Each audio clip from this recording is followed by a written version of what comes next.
It's tremendously big and tremendously wet.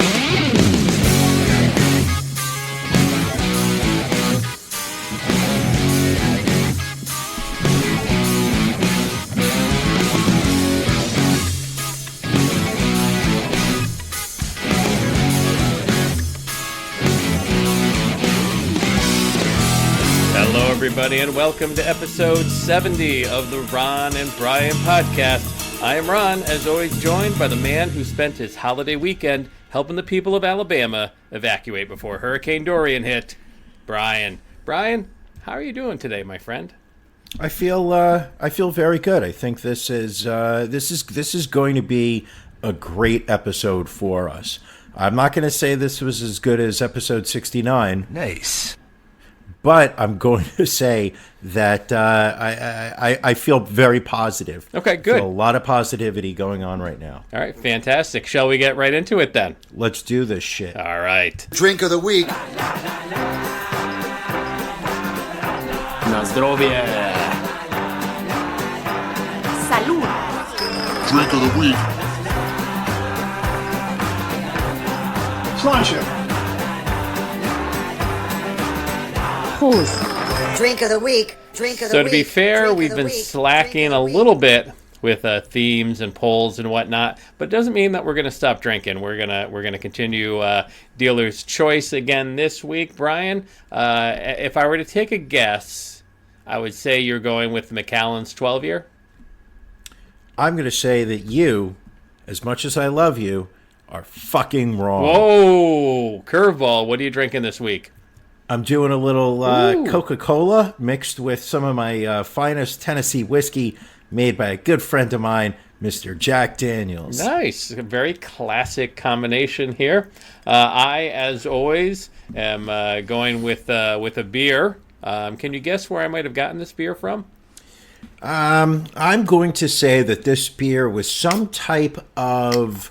it was part of a collection. Okay. That you had somehow compiled.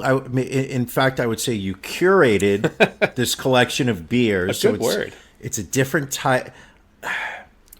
I don't know, but I know you're going to savor the fact that I don't know it. Our good friends at Tavor or Taver, we still haven't straightened that out. We have no idea. Part of my shipment, and as always, use referral code 265020.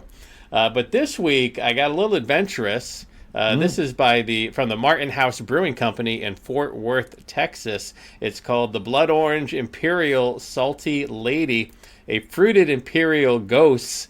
Heavy for a ghost. This is a 9.2, which normally I'm used to my ghosts as being a little in the 4 to 5% range. But let's see. Already spelling on myself here. That's okay. What I'm worried about with that high alcohol content, I'm worried that you're just going to start dropping N-bombs by the third quarter of this podcast. You can never tell. Hold on. Hold on. When the man goes for a second sip this soon, that usually is a positive sign. All right, I'm going to tell you why I love this beer. Woo! And why I'm going to put it in my top 5 ghosts of all time. Number 1, not too sour. Always kind of a drawback at times. But my one beef with flavored beers, especially Blood Orange, because I'm a big fan of the flavor of Blood Orange, is a lot of people say, oh, this is a Blood Orange beer. And then you don't taste blood orange whatsoever. This one, very clear, crisp orange taste. I'm enjoying this. I may have to go down to the fridge and get another one, and then I'll definitely be cursing. Good. Well, my question to you is, what makes it a ghost beer? Again, you're testing knowledge I don't have, much like you asked what makes a double IPA last week, and I did not know. Perhaps there is a listener out there that can educate us as to what exactly makes this a ghost. Would you like a little education right now? I mean, if you have it teed up, let me hear it, my friend. I'm going to say that a ghost is a warm fermented beer that originated in Goslar, Germany, but which is usually brewed with at least 50% of the grain bill being malted wheat. Interesting. Now, a lot of people will confuse Ghost for a sour beer, though it is not exclusively considered a sour. See, and my point exactly. When I want a sour beer, I'll drink a sour beer. I don't like my Ghost being that sour. But kudos to you for pulling up the info right away. Nice. Thank you. All right. One of my issues with Ghost Beer is that it reminds me way too much of the scene where Whoopi Goldberg is talking to Demi Moore while Patrick Swayze is telling her what to say. Because ghosts and ghosts sound very similar. Almost the same. Okay, I don't have anything to respond to with that. Well, in the meantime, let's move on for this week in racism. This Week. in Racism. So, to the surprise of no one, I think, Gene Kramer just knocked it out of the park this past week, knocking off the Texas Post Office racist. It was a shutout, 100% to 0. Texas Post Office racist could not garner a single vote. I'm not surprised. Brian, any surprise on your end? I would say that if there was, listen, and I don't like telling people what to do. I don't like setting high expectations only to be disappointed. Personally, I think Gene Kramer is top 3 of all time. I am not surprised that she literally is embarrassing the competition. So, and I do, as kind of a follow-up to what we listened to some of Gene Kramer last week, I listened to a new podcast this past week by a friend of the podcast, Dave Hill. He has a new one called So You're Canadian, his first episode with author Malcolm Gladwell, who is actually a Canadian resident, and talking a bit about the Canadian immigration structure, made some of her comments during last week's rant make a little bit of sense. I mean, not total sense. It was still the ramblings of an insane person, but you can definitely see how she picked some nuggets about what actually occurred in Canada as far as how Canada was established and how important immigration was to the country. But I'm guessing she probably got that from some alt-right meme that was floating around out there. Also does not excuse the fact that she seemed to forget for a moment that Canada was an entirely different country than ours. I can't say that I'm surprised that some of her logic wasn't foolproof. What I can just say is that she's an amazing racist. That is true. But anyway, check out friend of the podcast, Dave Hill, new podcast, informational. Are you a fan of Canada, Brian? It depends. I believe this coming winter I will be spending some time up there. Very nice. I'll be visiting Montreal, Toronto, Quebec. I like Toronto. Quebec is okay. Quebec City is very beautiful, especially in the winter. Montreal, right. I find they don't like Americans all that much. Okay. And I believe I've mentioned my disdain for Canadian ketchup before as well. Whoa, what's going on with Canadian ketchup? Apparently they make it with like cane sugar instead of corn syrup, so it is, to me, it's way too sweet. Like, it ruins whatever it touches. Okay. See, what I'm looking for when going up to Canada specifically are the bars, yes, because 18-year-olds can legally drink. That's in your wheelhouse right there. My wheelhouse.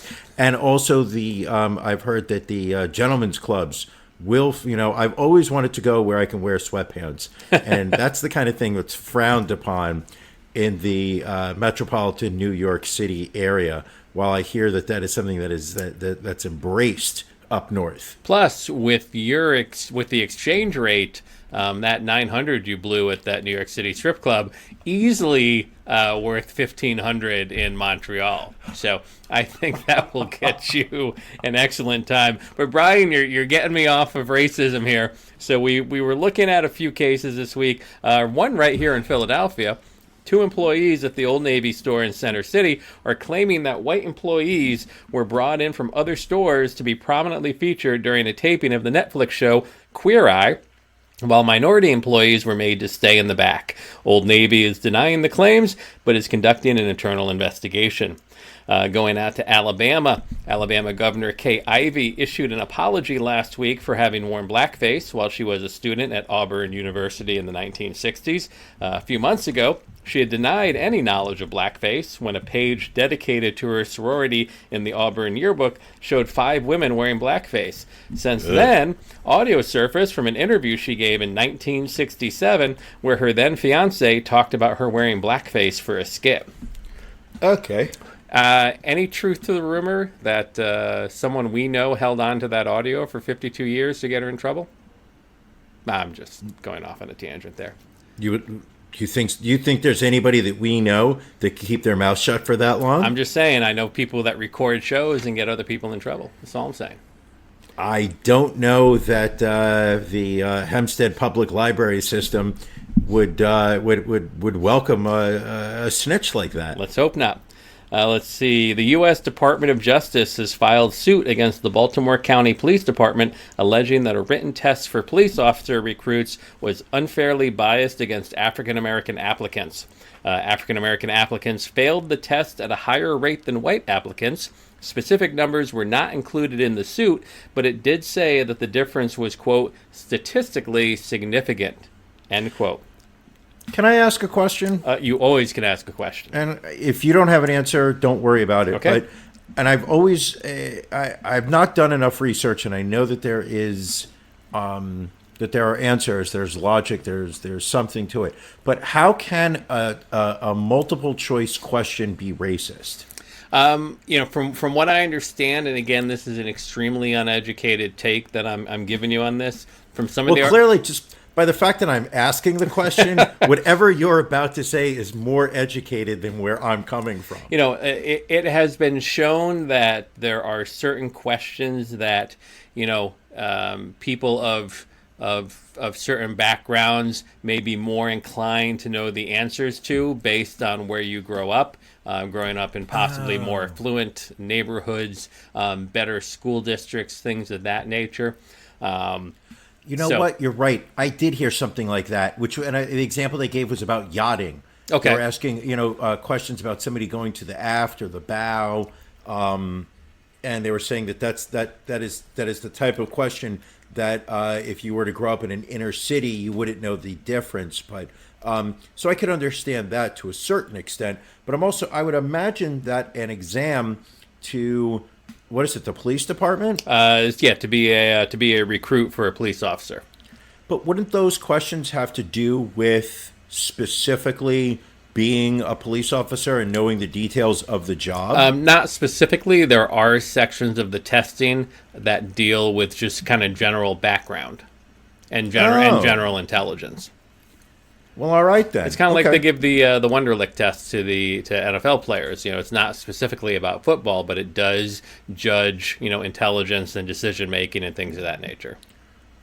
Did you refer to it as the Wonderlic test? I'm sure I'm getting that wrong, also, but because I believe coincidentally that is what Jeffrey Epstein gave to his young masseuses. He would ask them to take the Wonderlic test right before, in the middle of the massage to see whether it was worthy of him going to completion. Interesting. I have no comment on that.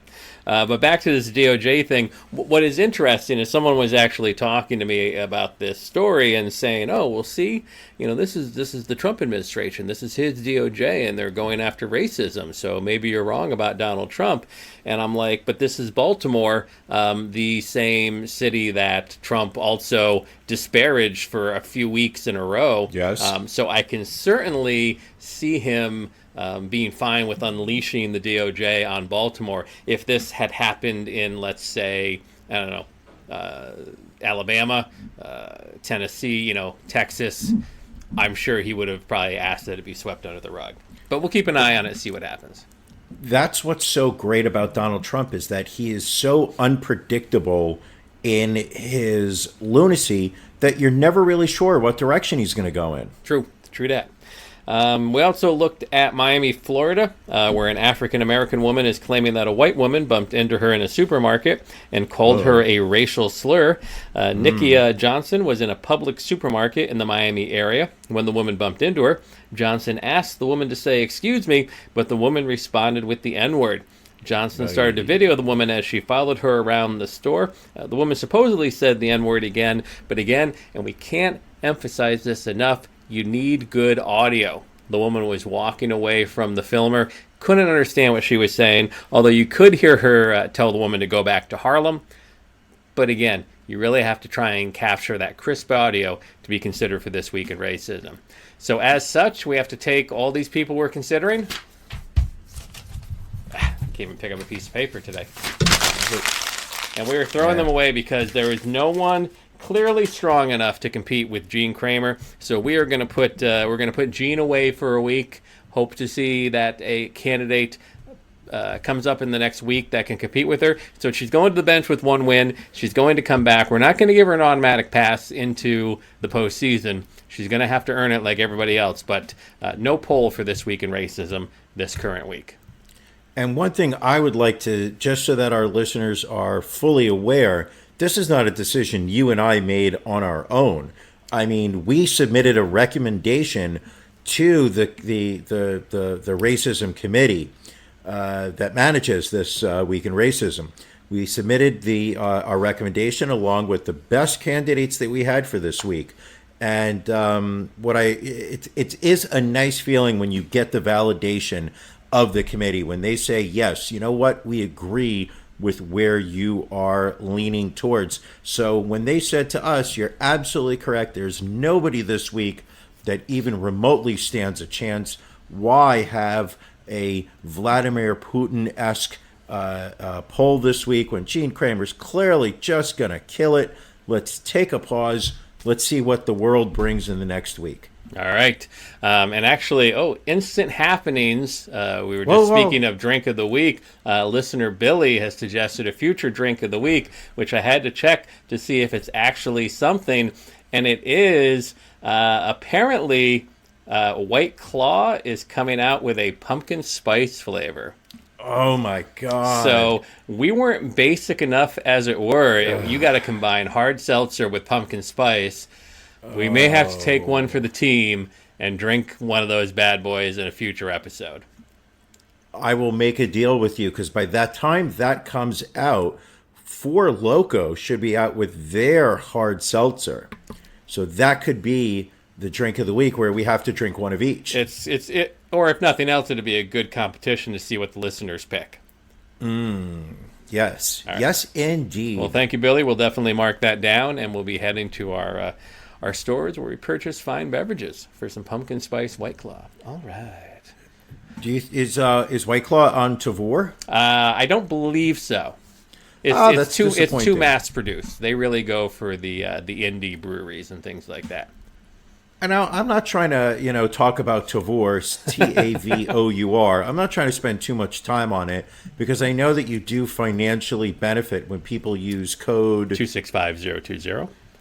So, and I'm not, but how do you, and I've signed up for the app, I've seen the recommendations, how do you know what to get or not? I mean, for me, because you don't know, for me, you don't know the brands for the most part. Right. The names are, in many cases, are catchy, glitchy, not necessarily very descriptive. How do you know what to say yes to and what you are not interested in? So I will, I think they're very good at writing up descriptions of the beers. They also, if they have it available, put some beer advocate scores, which is usually pretty good to track from. So a lot of times, again, most of what I tried in my most recent batch, I was not familiar with, but I looked at, what types of beer do I like to drink and what's interesting, like this, this blood orange ghost. I was like, well, this sounds kind of interesting. And so far, that Evil Twin I drank last week, I wasn't familiar with. So far, so good. All right. And they send it to you in a batch once a month? You can do it once a month. If you don't want to order in a given month, you don't have to. What I find is, they charge you like a flat shipping rate, like it's $14 or $15. So it's not, to me, worth it if you're only going to get a few. So I usually Right. wait a few months until I need to stock up the beer fridge, and then I'll go hard for a month and just, pick out a bunch of stuff that I want, so that I'm getting like the last one I got like 31 beers. So when you break up that $15 shipping over 31 beers, it's a lot easier to absorb than, if you're buying a 6-pack and you're paying $15 for shipping. You do like beer. I mean, it's been said that I like beer, I liked beer. but All right. No, that's interesting. You can see that I need a certain level of convincing to do something new. understood. I'm following the app. I'm looking at their recommendations. Haven't pressed order yet. If you would like me to curate a box for you, just say the word, and I would. I have been looking for a box to curate for what feels like a very long time. Well, I would be happy to help you with your box curation, if you would so allow me.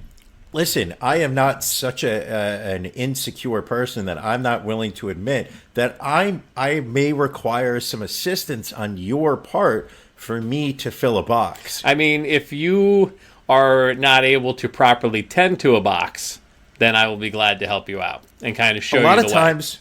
Ron, a lot of times I'm going to look at a box and I don't even know what to do with the box. So like there's flaps.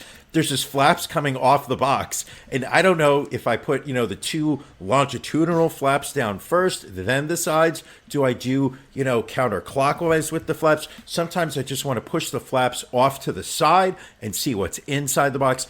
It's confusing. I mean, a lot of times I will see you just ignore the top of the box completely and try and go in through the bottom, and you just get shut down. Of course. Oh, absolutely. Because it's sealed. It's sealed closed. It's like this side of the box is not meant to ever Right. be open. It is. It's an exit, not an entrance, is what the box Correct. says. Well, Correct. So, you know what? Maybe I think you've convinced me. Maybe you and I together could do some damage on a box. all right, sign me up. We'll get this taken care of. Thank you, buddy. All right.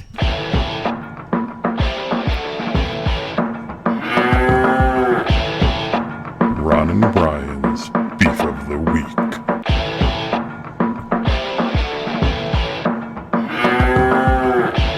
What's bothering you, Brian? Talk to me. I did not have a good beef this week, Okay. and I was struggling. I felt like I was going after things that really weren't issues of mine. And sometimes I like to go for things that are affecting society as a whole. Sometimes, I like them to be a little bit more personal.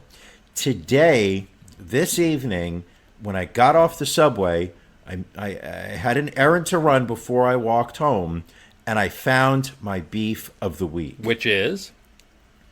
The woman at my dry cleaner. Uh-oh. What happened?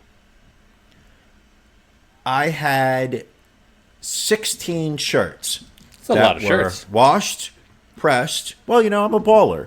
I also don't like walking over to my dry cleaner very often. So what happens is I will just go out and buy new shirts and not retire the old ones. So that number goes from 10 to 15 to more and more. Though over the past couple of weeks, I've started to retire shirts. It's a really good feeling to throw things out that you don't need anymore. If it doesn't provoke joy, you need to get rid of it. Did you just Marie Kondo my ass? I might have a little bit. All right. So the total came out to $32. Wait, I for paid 16 $2. shirts? Yes. That is I paid that's a $2. great price. Well, I live in New York City. There's a lot of competition. All right. Anyway, so the lady, and I'm really avoiding the use of the B word because that's what I wanted to call her.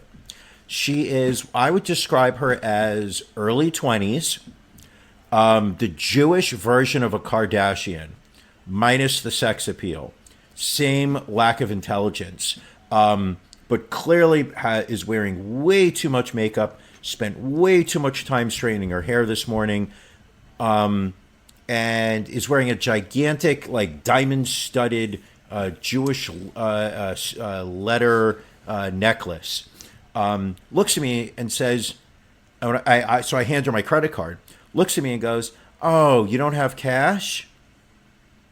Now, I understand if I'm trying to pay for something that's $5 or $8, but for $32 to fucking sit there and try and take cash out of my pocket, and you know me, I don't like spending cash. I'll charge like a motherfucker. I have no problem with that. But to sit there and say to me, so I looked at her and said, "No, sorry, I don't have any cash."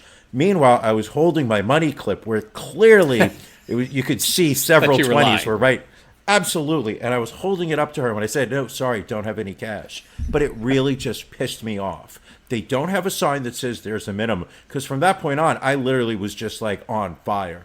There's no dollar minimum for a credit. And she had the balls to say to me, "Oh, you don't have cash?" I was like, "This isn't a date. You're not a Tavor box I'm trying to impress."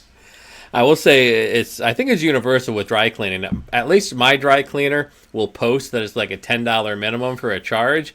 And like one time I picked something up, it was $8 and I didn't have any money on me. And I was like, "I don't have any money on me. Can I just use my card?" And they were like, "Oh, you don't have any money, huh?" I'm like, "No. So if maybe we can just, I understand it's $10, but maybe just let me slide this time." So they ended up, I could take my shirt with me. But they were like, "Well, just pay this $8 next week when you come back." Yeah, no, those people really don't want to charge less than $10. They don't, not at all. So, but I know now. I know if I have less than $10, I'm bringing cash with me. Do you know what my guy did once? And this was at a different dry cleaners where it was something similar. And there's the thing. If you post that there's a minimum, I will respect the minimum. Fair enough. I don't have a problem with that. That's fair. There are rules to this. If one side says this is what we're expecting, I will honor that. So one time, we'll say just in the same instance you had, $10 minimum came out to $8. I said to the guy, "Charge me 10. Just charge me 10. Like I get it. Like I have 4 shirts. It comes out to 8. You have a minimum. I'm all right with that. Charge me 10. The look of confusion on this man's face because he didn't understand what to do. I mean, it'll cost you $4 just to go to the ATM. So if he just charges you an extra $2 to use the credit card, you're already ahead. Exactly. So this woman really pissed me off earlier today. So that is my beef. Right. Ron, what's bugging you? My beef was also today on the drive home today, to be exact. Whoever the people were that managed to flip their car over onto its roof on Lincoln Drive, going the opposite direction of where I was going. At least it wasn't on the lane that I was trying to get up. And if you've ever driven Lincoln Drive in Philadelphia, it's one of those... I have not. It's one of those roads that has like a mountain on one side and like a park on the other side. So once you're on Lincoln Drive, certain sections of it, that's it. You're not going anywhere. So this car is on its roof, and I only say this because the people were outside the car. Somehow they did not get hurt. They were clearly just standing there with the police waiting to have somebody come flip their car over. Right. So that section of Lincoln Drive coming down into Philly was closed, which forced all these cars onto every other side road in Philadelphia, and a normal 30-minute drive home took me an hour and 15 today. Very frustrating. And let me tell you something. You can't go fast on Lincoln Drive because it's a very curvy road. So, and there were no other cars, so it wasn't like it was a 2-car accident that flipped them over. So you had to be driving like a pretty big asshole to flip your own car over onto its roof in that road. It's pretty impressive. I mean, in some ways I respect it, but in others it just pissed me off because I was sitting in my car for a long time after work. Do you know why they call it rubbernecking? I do not, because you stretch your neck to look. I have no idea. I spent, I would say, most of my childhood wondering what the fuck rubbernecking was, because I would listen to the radio. I grew up in a news obsessed household, so if the TV wasn't on, the radio was on, and if there's anything that New York City radio is obsessed with, is traffic and the weather on the ones or on the sevens or threes. So they were always talking about an accident and extensive rubbernecking. And I was always just dying to know what rubbernecking was. Finally, as I got a little bit older, I found out what rubbernecking was, but I don't know why they call it rubbernecking. Again, my assumption was always because people are like stretching their head, trying to see what's happening with the accident, not paying attention to the road, like stretching your neck like it's rubber. This is why we need an intern. So if you would like to be an intern with the Ron and Brian podcast, hit us up, Facebook, Twitter, Instagram, or the website, ronandbrianpodcast.com. We need somebody that can feed us information in a live environment without being able to be on air. And also without being compensated. Well, I mean, there are ways that, people can support the show, which might aid us in compensating an intern. Well, there is obviously the Patreon, which people can go subscribe. Are there any other ways that people can help support the podcast? Well, we did have some really important news this past week that I feel kind of got lost in the 24-hour news cycle. Oh, really? Is this big news? I would say it was, game-changing news. And what is that news, Brian? That is that our web store, our online store, is live. That's us counting up the money for people going to the Counting web up store. the cash. People can go to our website right now, ronandbrianpodcast.com. Click on the store link at the top of the screen. You'll be taken to a site still within our website. So where traffic is not leaving our website, which is really the genius of what we're doing, because we want to maintain people's attention. Stay on our website. You can go to our website right now, ronandbrianpodcast.com. Click on the link store, or go ronandbrianpodcast.com/store, where you can purchase Ron and Brian official merchandise. Because one thing, I don't know if you've been aware of this, Ron, but there's a lot of bootleg shit out there can right be. now in the market. Yep.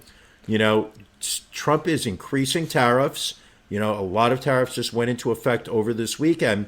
And so China was sending over as much low caliber bootleg counterfeit merchandise. You can go to our website right now, click on store. You can buy a baseball cap. You can buy a shot glass, order magnets, order stickers, very reasonably priced. These are pre-tariff prices. And if you're sitting there and you're asking yourself, should I go to the Ron and Brian store? Should I purchase a lot of merchandise from them? What a stupid question that is. What a stupid question. It is. Just go and do it. Treat yourself, as we like to say. And I would like to say it's a very easy process to order. You don't have to prove that you're not a robot. You don't have to look at 9 different pictures and click on the ones that feature a vehicle. This is a click on the item you want, click on quantity, press check out, enter your credit card information, and and within a week, your item will be in the mail. And credit cards processed securely by our friends at Square. So you don't have to worry about us taking your personal information and running with it. No, not at all. You know what we forgot to discuss what we did this past week, especially with the holiday weekend. Brian, apart from helping the people of Alabama, how was your Labor Day weekend? I would say it was very quiet. One of the things I enjoyed on this was a lot of R&R. On Friday, I took a 1.5 mile walk through Manhattan. Started off all the way downtown by the Wall Street area. Walked all the way up to Midtown. Got to see a lot of fine New Yorkers in their environment. Then Saturday, basically relaxed for most of the day. Ran some errands locally. Sunday, went back for what will most likely be my last trip to heaven, the cozy confines of the new Yankee Stadium. It was Mike Mussina Hall of Fame celebration day. Nice. So in honor of Moose getting into baseball's Hall of Fame. They had a nice little ceremony for him prior to the game. He was there with his lovely family. Joe Torre was there. He gave a speech, and during the game, they displayed his Hall of Fame plaque that will be put up on the wall in Cooperstown. However, on Sunday, it was displayed, so anybody that attended the game could be able to take a picture with it, which I did. Watched an incredible game where the Yankees were down 4-0 going into the bottom of the eighth. They scored 3 runs in the eighth. Then in the ninth inning, hit back-to-back solo home runs to walk it off. One of the best Yankee games I've seen in a long time. Seats were great. Company was thrilling. Was fun. Not as much as there was no boxes. All right. No flaps on that box. But it was all good. All right, good. And then on Monday, I ran some errands locally. I had some designs for going to the gym, but in true Brian fashion, fucking lazy, and that didn't happen. These things happen from time to time. Ron, what'd you do? We started off the weekend, went out to see that new movie, Good Boys, the one that's produced by Seth Rogen. It's about a group of sixth graders that are going to a kissing party and try and figure out how they can learn how to kiss. And, of course, hijinks ensue. Seth Rogen did that movie? He's the producer of it. He didn't write it or direct it, but apparently since there was no name recognition of anyone attached to it, he's been the person kind of front and center saying, "Hey, come see my movie." Why did I think that was done by the Catholic Church? Because you said it was a bunch. Was it 6-year-old girls? 6-year-old boys. Or sixth grade boys. 6-year-old boys. Sixth grade boys that are going to a party and need to practice how to kiss. I could see your confusion, but not tied to the Catholic Church whatsoever. So no priests were involved in this movie in any way? Not that I'm aware of. So went into this movie. How was it? I liked it. I went in not really wanting to see it. I had no interest in seeing it whatsoever. My wife was interested, and I was like, well, I usually pick the movies we go to. What the hell? Throw her a bone. So she went in very high expectations, was disappointed. I went in with no expectations and thought it was funny. Especially if you were a sixth grade boy at any point in your life, a lot of the movie is very relatable, and it's just funny watching kids curse. Which is, first off, I'll agree with you there. I think that much like marriage, you have to walk into anything with low expectations, so you can't be disappointed. And now, we'll be going to see It Chapter 2 when it opens this weekend, so now I get my movie choice back again, so go me. Did you see the Quentin Tarantino movie? I have not yet, and I still need to do that. Me neither. So me neither. I was thinking about maybe going this weekend. So that might wait till it's available at home. What else did we do this weekend? Oh, we went to dinner at one of our favorite restaurants near our old house. So we hadn't been there for a while. A place called Charcoal. Very nice BYOB on the Delaware River. We really need to take you there the next time we're down. Some very fancy but not pretentious dishes. Had a fantastic meal. What did you have? So we started with some small plates for the table. For the table. So we had blistered peppers, these green Japanese peppers that they charred on the grill, and then they put a green peppercorn caramel, sea salt, and lime on them. Jesus. Absolutely amazing. Sweet and sour cauliflower. Very good. And they do all their pastas in-house, so we got a small plate of red pepper rigatoni in a vodka cream sauce.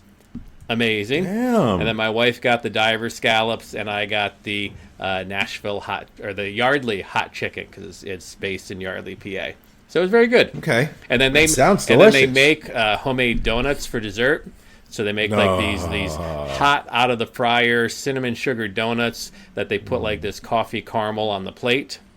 The fat kid in me, they give you 2 donuts and 2 donut holes when you order the dessert, and the fat kid in me just ate both of them. It was insane. So other than that, just some rest and relaxation, and then back to the grind today.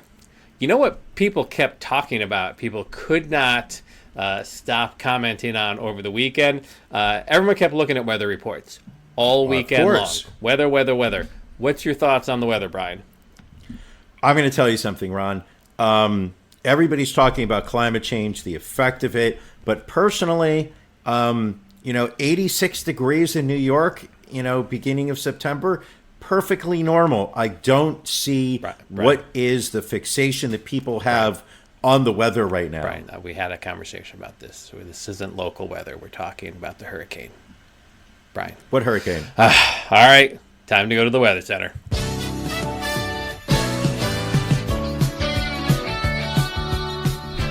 Live from the Doppler 6900 Weather Center on the Ron and Brian podcast. So obviously the big news for this holiday weekend was Hurricane Dorian, which reached Category 5 proportions and tore through the northern part of the Bahamas. I believe they've so far claimed 5 fatalities during the storm. An incredibly slow-moving storm. At one point, the eye was moving at 1 mile per hour. So the hurricane was literally sitting on these islands and just pounding them with 185 mile per hour winds, rain, the whole 9 yards. Florida thought they were going to be hit, but it looks like it's going to turn away from Florida a bit and hit the Carolinas. Brian, your thoughts on the hurricane? Well, it's it's part of the price that you pay for living in the Caribbean, living in Florida. What I've come to the conclusion as I've gotten older is that wherever you are going to live, there is going to be something weather related where you are going to have to pay the price. The Northeast of America, I love the fact that we have 4 seasons. I love the fact that I get to experience winter. I love that I get to experience summer, fall, spring. Unfortunately, where's the price that I have to pay? Is that during the summer, it's fucking hot. During the winter, brutally cold. Now, one would think, oh, the Caribbean, it's absolutely gorgeous. It's never unbearably hot. You are surrounded by the Atlantic Ocean. It's absolutely beautiful. What's the price you pay? Hurricanes. Which will absolutely, you've got a window of about 2 to 2.5 months every year where these cyclones will literally come through and rip off every roof, take down every tree. And in the case of Dorian, I don't know if you were watching it, but earlier today, videos started to hit the internet of people at, I think it was Abaco Island, which is one of the islands in the Bahamas. And this was literally people in the second floor of their house where the waves of the water were literally coming over the stairs and flooding the second floor of somebody's house. I did see that where the video showed down the staircase and the water was pretty much level with the second floor. It was just sloshing around. There was another video I saw of a woman who was in the attic of her house, and you could see the water just like floating the pieces of insulation up. The Bahamas, I cannot imagine. You were only just now, and we're recording this Tuesday night, and some of the aerial images of what Dorian did to the Bahamas are just coming through. This storm, literally, and I'm not going to say this is a result of climate change. I don't know enough about it. But this storm was probably the worst case scenario for an island country, which was it's Category 5. At one point it was 4, went up to 5, back down to 4.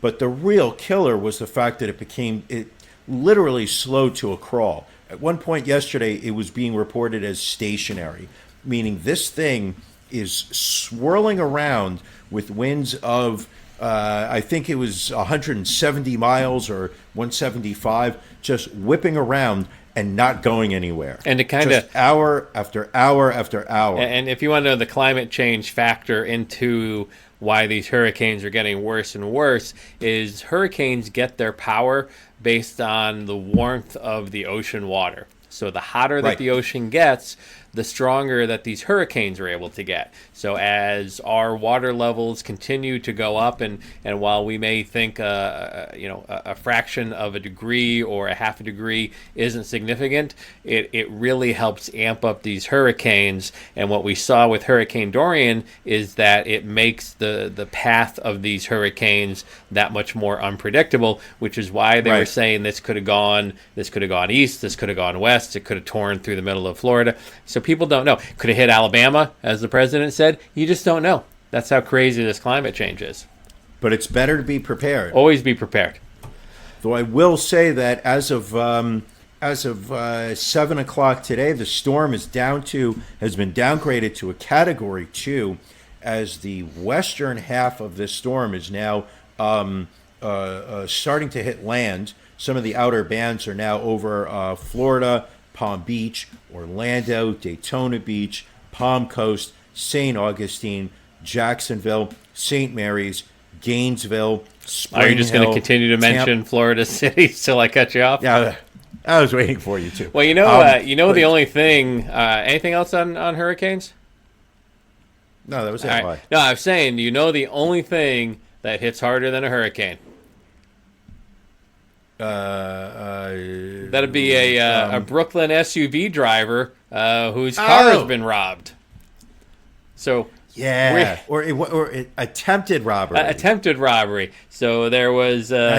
You and I don't think are going to see eye to eye on. All this right, we'll one. see. So there was a situation this weekend in Brooklyn where a SUV driver, Corey Johnson, 41, rammed his SUV into a bicyclist, Donald Roberts, 47. Apparently, Mr. Roberts had been seen he was jiggling the handles of cars parked on the street. Looked like he might be jiggling, baby. Might be trying to break it in. Apparently, Johnson confronted Roberts because his SUV had been broken into. He thought Roberts might have done it. Roberts pulled out a screwdriver, slashed at the Johnson and his girlfriend.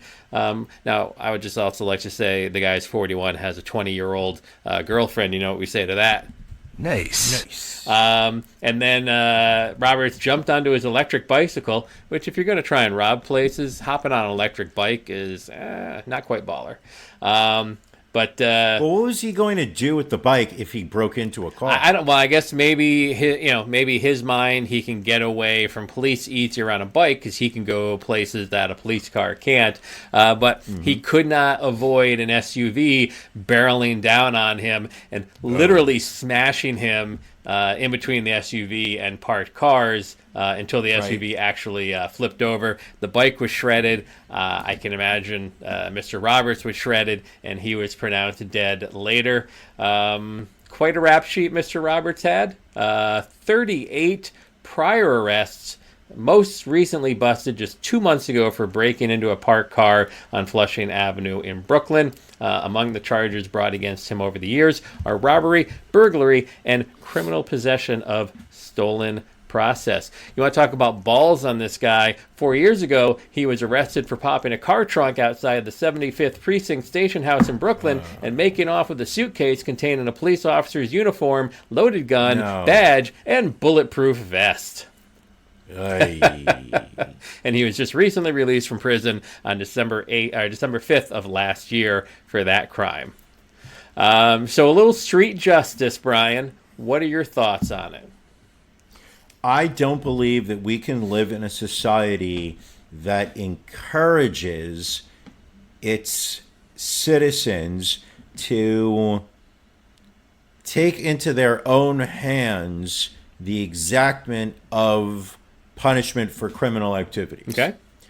With that said, there is absolutely no way that I would send this guy to jail. Well, apparently the man who did the killing, Johnson, also has a bit of a rap sheet. 42 arrests on charges from robbery and drug possession to trespassing and criminal possession of a weapon. Does that change your mindset at all? No, All right. not at all. What he needs to be punished severely for for when he's caught in an act of criminal mischief. I genuinely think that here you've got an example of a man who is a lifetime criminal. This guy's going to commit crimes till the day he dies. Now, maybe he's a drug addict and he's stealing so that he can pay for drugs. I don't know.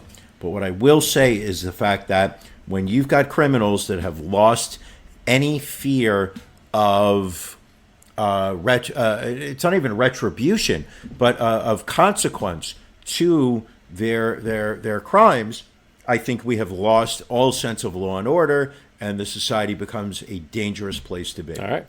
Well, I mean, what's your take? I will agree with you. I don't believe it's a huge loss because this is an individual that really hadn't decided to do much with their life. But to your point, I think it becomes a very dangerous society when we allow vigilante justice to take over. I do think there needs to be, charges brought. I mean, they're charging the man with murder. I don't know if I would have gone that far. I mean, perhaps manslaughter. But I think he also got manslaughter. But I think he was charged in multiple. But, well, let me put it to you this yes, way. Sir. You know very few details of the case, I do. As do I. Mm-hmm. You see a video from a specific angle. What would you do if you were on the jury? I mean, I think in that instance, you have to. I think you have to convict. Because in the video, really? I think it would be, looking at the video, it would be hard for a lawyer to argue like, oh, he was just trying to scare him. He was just trying to cut him off. Like when you come up on somebody and you slam into him and the car is parked on the street with such force that you flip your own car over, there's definitely malicious intent there. Temporary insanity. Could go that way as well. That's how I would But go. I think the fact, if you've got a rap sheet with 42 prior arrests, I think if... But were any of them vehicle related as a result of his, if I may continue, counselor, it all depends on if that information will be allowed to be told to the jury. Do you believe past criminal activity should be part of a criminal trial? When you get to the number of having like 30 to 40 arrests, I think at that point you can argue that you're so showing it's based on pattern. A number? It's based on a number. Like, where do you draw the line? I'm just saying. Should you not be held responsible for the act? Or is it the fact of let's make an assumption on the likelihood you did something based on previous actions? Listen, I'm just saying people did not believe Bill Cosby was raping women when it was just 2 or 3. When it hit 40, people were like, all right, maybe we got to pay attention to this here. So maybe 40 is that magic number. All right. You know what? Listen, I will be the first to admit when the other person has made a very good point, and I think you just made a very good point. Thank you. Thank you very much, ladies and gentlemen. What else happened this week, Brian? Anything of No. You get a round of applause for me because that was a great point. What's going on is there was a tragedy in California. I'm not sure that you I know that you are an East Coast person. You don't like going across the continent, but a tragedy in South California right now, where right now there is a belief that we have lost, that there was a 75-foot diving vessel that was for people who wanted to go, what's the word? Diving? Not diving. Yes. Is that the term? It is true. They were on a diving expedition, an overnight diving expedition outside of Santa Clara. Apparently, a fire broke out on the boat. It was carrying 33 passengers, 6 crew. At the time that the fire broke out, there were all the passengers were below deck sleeping. Apparently, the fire or the location of the fire prevented the passengers that were below deck to escape, And right now we are looking at 34 presumed dead as a result of a boat fire. Correct. One crew member was apparently sleeping down with the 33 passengers. They have, depending on the reports that you read, they have recovered anywhere from 15 to 20 bodies. The others are still to be accounted for. And then earlier today in a Coast Guard press conference, they announced that it was being changed from a search and rescue operation to a search and recovery operation, with the assumption that the bodies are still trapped under the boat that has since sunk, flipped upside down. So they feel the remaining bodies they will find once they're able to get into the wreckage under the water. My question is, what did Hillary and Bill have in a treasure chest that was at the bottom of the ocean floor that they needed no witnesses? What did the divers know about Whitewater, and when did they know it? What did maybe that's where they found the gun that killed Vince Foster? Very possible. Maybe they saw it on the on the seabed. It's very possible. I'm not gonna say that this is a conspiracy, but where was Hillary? I can't think of a more horrible way to die. Is you're going on like this Burning to overnight boating thing. Yeah, and then you are literally trapped in the bottom of the boat where your option is, you're either going to burn to death or you're going to drown. I don't know, and I think you're a little bit more sensitive to this, but I remember when ISIS and Al Qaeda were putting out those. What's the matter? I'm just curious to see how you're going to connect this to ISIS and Al Qaeda. It's very clear. Okay. When they started putting out the videos, the propaganda videos of them killing people, and there was a story where they captured, I believe it was a Syrian pilot whose plane had gone down, and they put this guy in a cage that was surrounded by, I think, like 3 or 4 video cameras. And suddenly there was, and this was just a video that they released on the internet. Suddenly a video was some type of, what's the opposite of a retardant? A flammable material?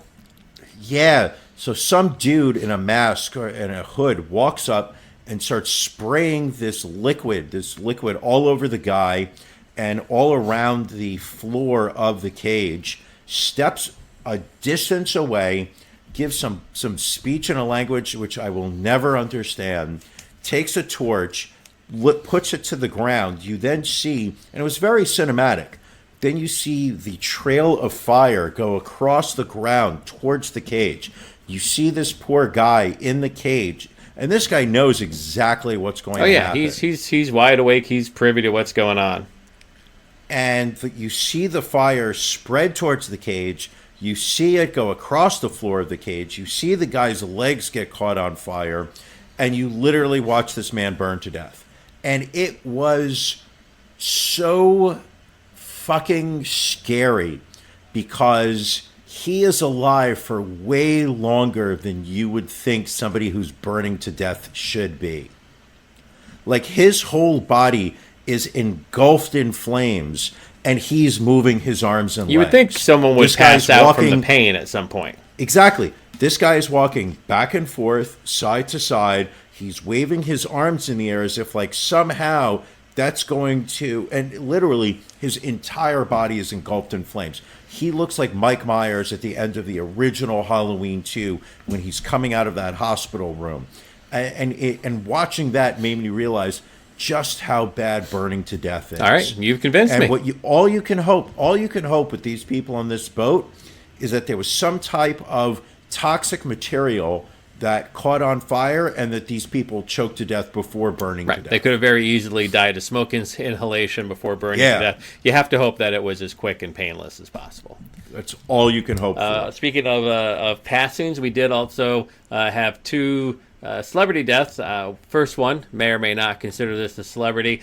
Jim Lavelle. He was the lawman who was next to Lee Harvey Oswald when Jack Ruby assassinated him. Passed away at the age of 99. If you remember the famous picture of Oswald being shot, Lavelle was on his left in the very dapper white jacket and fedora, looking very sharp. He knew he was going to be on.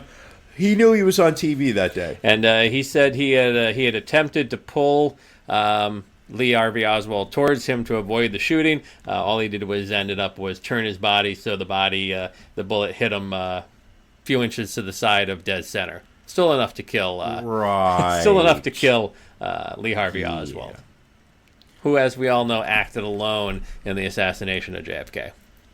Do you think he acted alone? I would think it would be very difficult to pull off a presidential assassination as a lone gunman, but knowing that security was as lax as it was back then, maybe he exploited a weakness in the system. Hard to say. Had you asked me this question 20 years ago, I would have been able to go on for about 4 hours as to why there's no way that Lee Harvey Oswald did this himself. At this point in my life, I would say it's equally possible that he did it alone without support, as there was a conspiracy to kill JFK. I have no idea, and I think the Kennedy family has seen so much tragedy that to dredge up that case for my own entertainment purposes, it's classless. Right. It's a classless thing to do. How would you grade this death? D+. Interesting. I was going C-. Since there's such an important historic event that he was right there for. Yes, and unfortunately, nobody knows his name.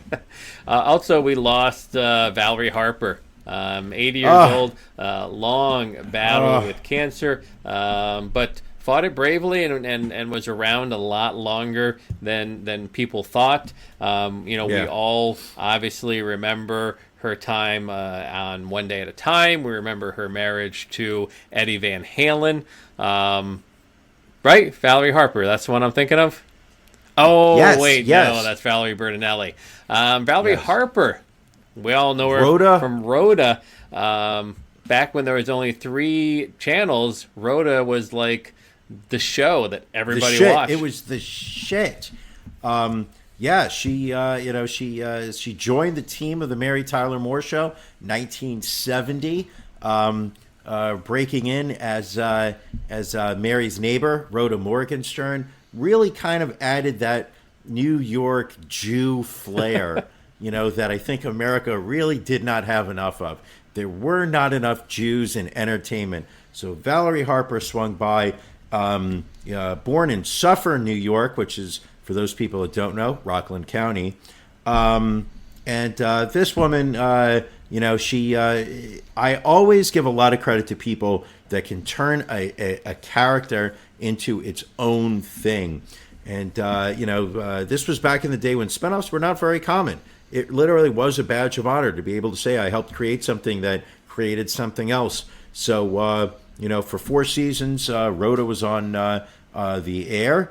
3 times she received the Primetime Emmy Award for Outstanding Supporting Actress in a Comedy Series, and then later received the award for Outstanding Lead Actress for her work on Rhoda. A lot of people will not remember the fact that she also appeared as Valerie Hogan on the sitcom Valerie from 1986 to 87. Very true. And was very big on Broadway. Started it and ended her career on Broadway.